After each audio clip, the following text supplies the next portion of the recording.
професор доктор Никола Дуевски од Факултетот за безбедност. Зборуваме на една тема која што е вечно актуелна и која што за жал кај нас е популарна. Добро утро, професоре. Добро утро, поздрав за вас и за гледачите. Дали Македонија е сообраќајно безбедна земја? Па во категоризацијата Македонија е делумно загрозена по однос на сите бројки во сообраќајот. Кога се прават вакви статистики, вообичаено се зема на 1 милион жители и во Македонија годишно во сообраќајни незгоди гинат во просек 65 луѓе на 1 милион жители или во општа бројка кај нас некаде околу 120 во просекот во изминативе 30 на години, некогаш малку повеќе, некогаш малку помалку, што не прави при самото дно според овие статистики во Европа. Европскиот просек е околу 40 загинати на 1 милион жители во државите членки на Европската унија, со тоа што најдобри резултати во однос на безбедноста во сообраќајот имаат северноевропските држави, скандинавските држави и Швајцарија, чии што бројки се од 22, 23 до 27,8 загинати на 1 милион жители, а најлоши, убедливо најлоши имаат Романија и Бугарија, во Романија повеќе од 85, скоро 86, во Бугарија околу 80. Кога зборуваме за регионот на Западниот Балкан, тука статистиките се Македонија е токму во средината, од прилика 65 загинати на 1 милион жители.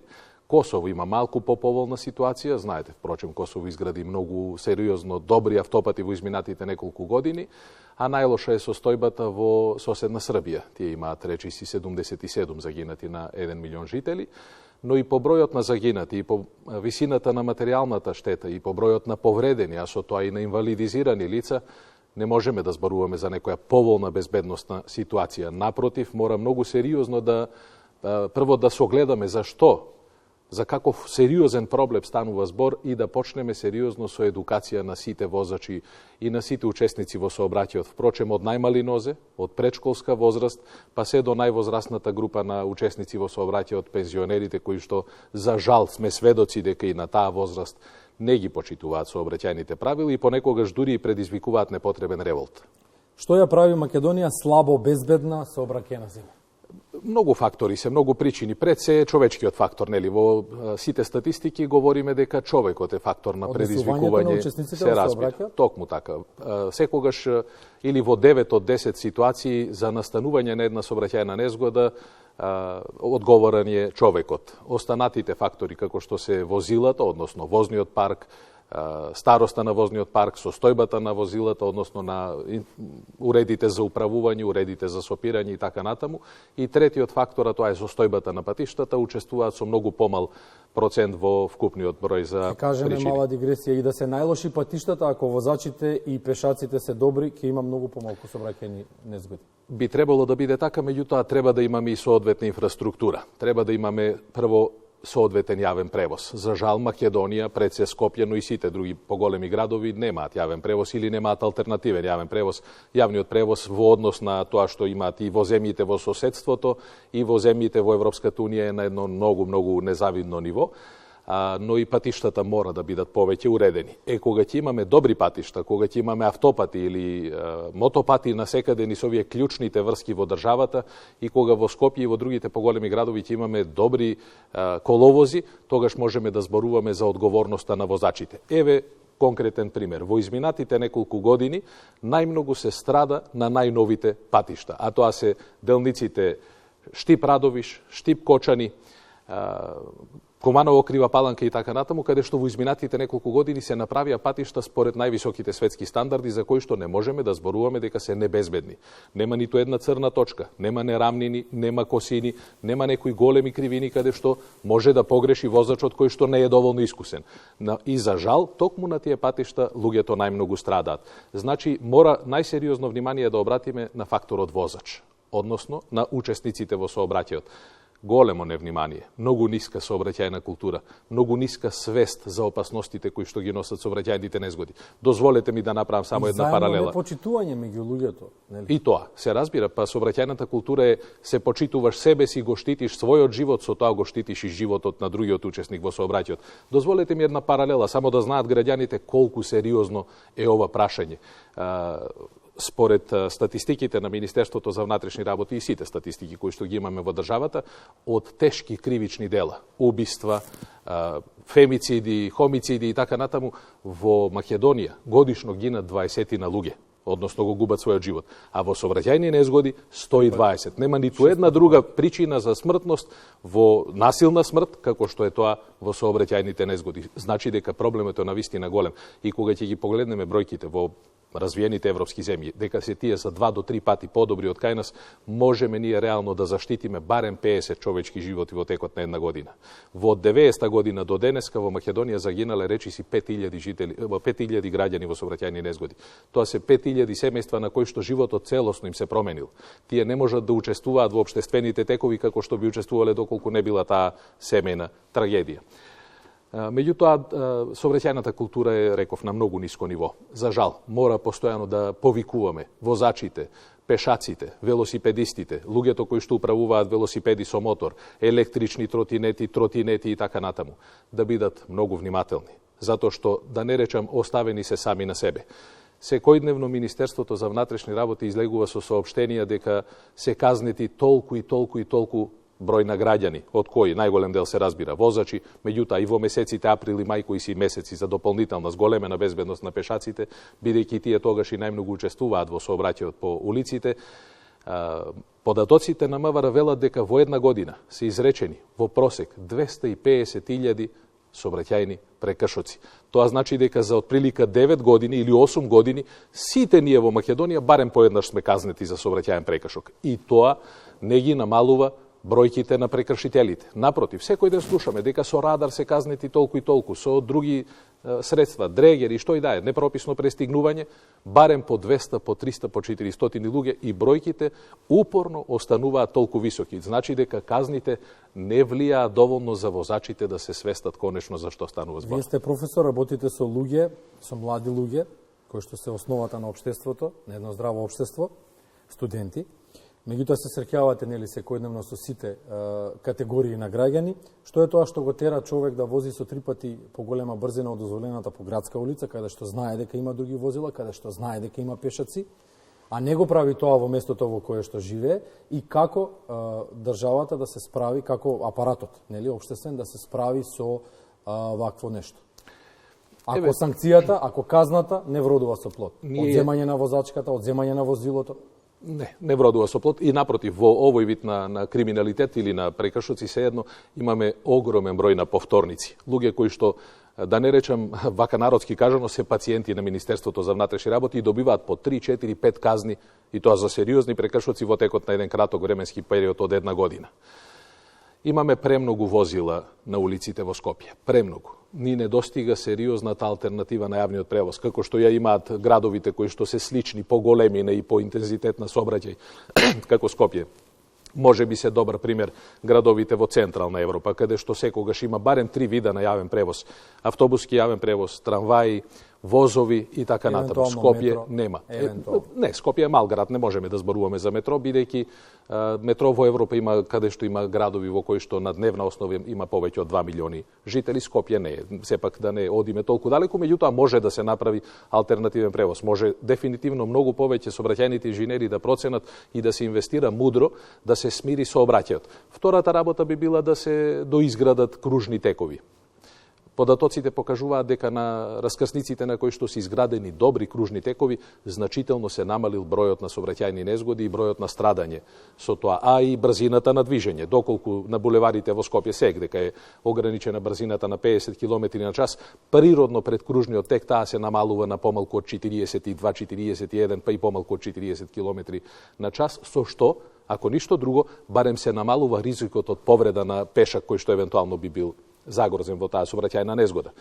Но најмногу од сега, а додека чекаме нели да дојде некој посоодветен, посовремен јавен превоз во Скопје и во другите градови, е да работиме на сообраќајната култура. И тоа не е само сообраќајна култура, туку е општа култура. Не можеме да зборуваме за сообраќајната култура како издвоена од менталниот склоп на поединецот. Во право сте, не знам кој е мотивот на млад човек, 25 годишен возач кој што вози 110-120 на булеварите во Скопје. Удира возило и го преполовува. Тоа се случи во Влае, сега најнов случај. Кој е мотивот да се вози толку брзо? Нема мотив. Едноставно тоа е неодговорност. Тоа е некултурата, тоа е личното и домашно невоспитување. Не е тоа сообраќајна култура, тоа е сообраќајна некултура. Човекот од дома излегол со идеја дека е семоќен во сообраќајот. И еве сега само споредба, нашите колеги од машинскиот факултет и другите кои што од технички аспект ги следат сообраќајните незгоди, укажуваат на следното. При сообраќајна незгода и директен судир на пешак со возило, кога возилото вози со повеќе од 50 км на час, шансите пешакот да преживее се минимални. Ако вози повеќе од 60, нема забележано случај пешак да преживее. И кога сме за надвор од населено место, при сообраќајна незгода и директен судир помеѓу возилата, со брзина од 60 км на час, ќе има телесни повреди, но можноста да преживеат се големи. Се разбира доколку користат сигурносен појас и така натаму. И досега не е забележен пример при директен судир со брзина поголема од 80 км на час некој да останал жив. Значи зборуваме за многу сериозни прашања.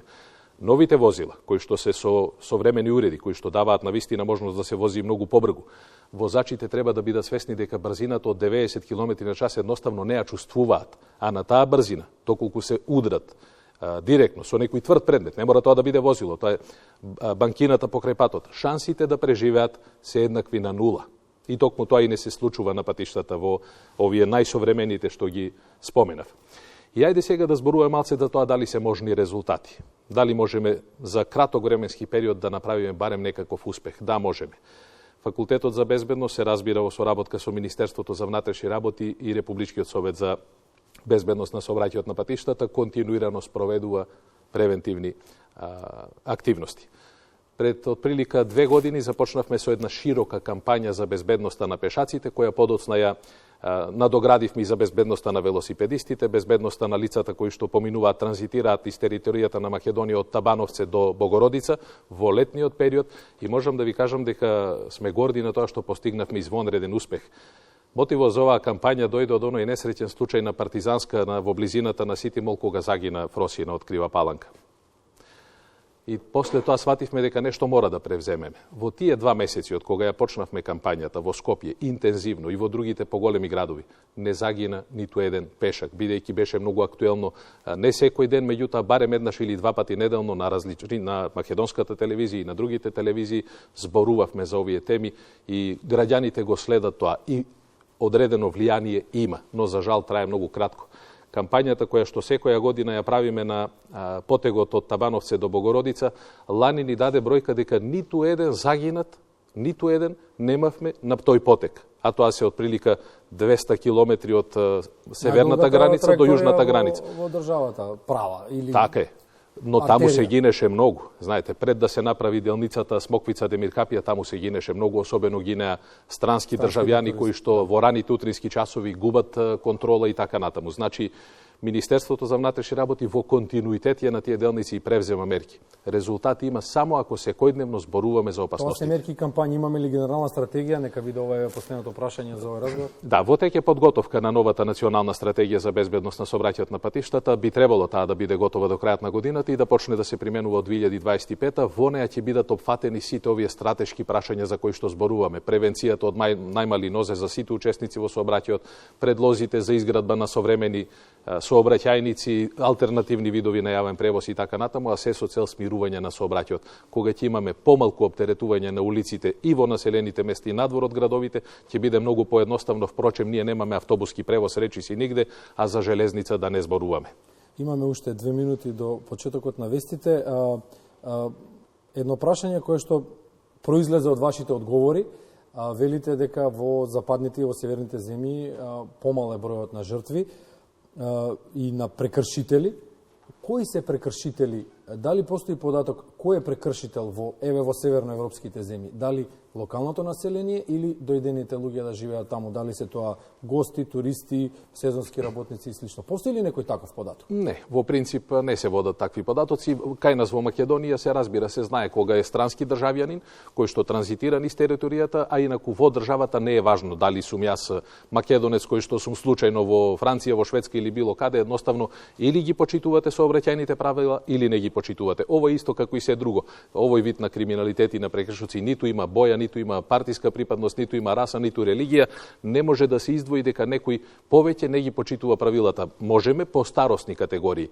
Најмногу има кај мажите, доминантно, околу 85% од прекршителите и од луѓето кои што учествуваат во сообраќајни незгоди се мажи, а во таа категорија, па особено оние кои што имаат дрски прекршоци, на пример брзото возење, неправилно пристигнување, неправилно поминување на крстосница, учествуваат младите до 25 годишна возраст. Мотивот за прашањето беше едукацијата и општествената одговорност која што постои во одредени општествени структури. Предпоставуваме дека таму некаде дека што има помалку сообраќајни прекршоци, дека се на многу повисоко ниво одговорноста на луѓето и свеста за сообраќајот од она што доаѓа секојдневно како едукација и како информација. Впрочем, пример за тоа е што зборувавме предходно. Мора да ги едуцираме најмладите, од најмали нозе да изградат став кон сообраќајот. Кога ќе седнат во возило, да не биде родителот тој кој што ќе му укажува да се врзе во седиштето за деца, туку тој самиот да има. Ете така, токму така и после тоа тој ќе изгради однос и кон семафорите, да не поминува на црвено светло доколку е пешешки премин, да не вози велосипед со кацига, но за тоа ние родителите носиме клучна одговорност, не наставниците. Тие помагаат, тие се втората, третата линија на работа. Родителот е тој кој што мора да му даде пример на детето, да не ги возиме децата таму каде што не смее, да не ги водиме на улици, да не поминуваме ние на црвено и така натаму. Прво ние да почитуваме и се разбира потоа помладите да учат од нас. Со слично прашање почнавме, со истото го завршивме разговорот. Благодариме што дојдовте минути, што дојдовте време ова утро. Остануваме, ќе соработуваме на ова и на други теми. Благодарим. Професор доктор Никола Дујовски, Факултет за безбедност, гостин во Македонија на утро. Точно е 8 часот, шпица па вести.